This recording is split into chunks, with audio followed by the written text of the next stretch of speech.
So, Bachu, the question says a piece of dry ice CO2 is placed in a test tube, which is then sealed off. If the mass of dry ice is 0.36 gram and sealed test tube has a volume of 20 centimeter cube, what is the final pressure of the CO2 in the tube if all CO2 vaporizes and reaches a thermal equilibrium with surrounding at 27 degree Celsius. तो देखिए simple ideal gas equation का एक ये classic example है जहां पे देखिए आपको क्या दिया हुआ है कि वॉल्यूम जो भी है वो कितना दे रखा है 20 सेंटीमीटर क्यूब। कितना दे रखा है 20 सेंटीमीटर क्यूब। अगर इसको आप मीटर क्यूब में कन्वर्ट करना चाहते हो तो 20 इंटू क्या हो जाएगा 10⁻⁻⁶ मीटर क्यूब, राइट। अगर यहाँ पे हम टेम्परेचर टी की बात करें तो ये आपको कितना दे रखा है तो 27 degree Celsius, right. That is equal to क्या हो जाएगा आपका 300 केल्विन। नेक्स्ट पार्ट अगर आप बात कीजिएगा मास मास ऑफ CO2 का तो वो कितना दे रखा है 0.36 ग्राम। तो बताइए नंबर ऑफ मोल्स क्या होता है मास बाय मोलर मास, तो 0.36 डिवाइडेड बाय मोलर मास कितना हो जाता है 44। तो इसको जब सॉल्व करेंगे तो ये क्या हो जाएगा 9/11 इंटू 10⁻⁻², राइट। तो देखिए पी भी एन आपका निकल गया और आर तो आपको पता है यूनिवर्सल गैस कांस्टेंट है, राइट।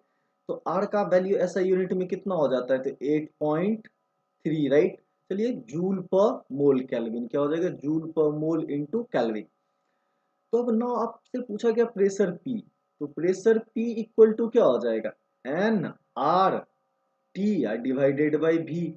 तो सारे वैल्यूज हमें पता है।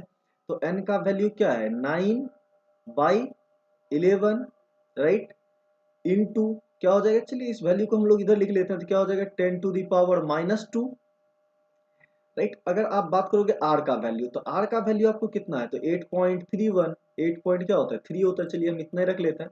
टेम्परेचर कितना हो गया तो आपको 300 केल्विन हो गया। टेम्परेचर कितना हो गया 300 केल्विन हो गया। और रही बात नीचे हम वॉल्यूम की, राइट, तो वॉल्यूम क्या जगह हम क्या रख देंगे तो 20 इंटू 10⁻⁻⁶।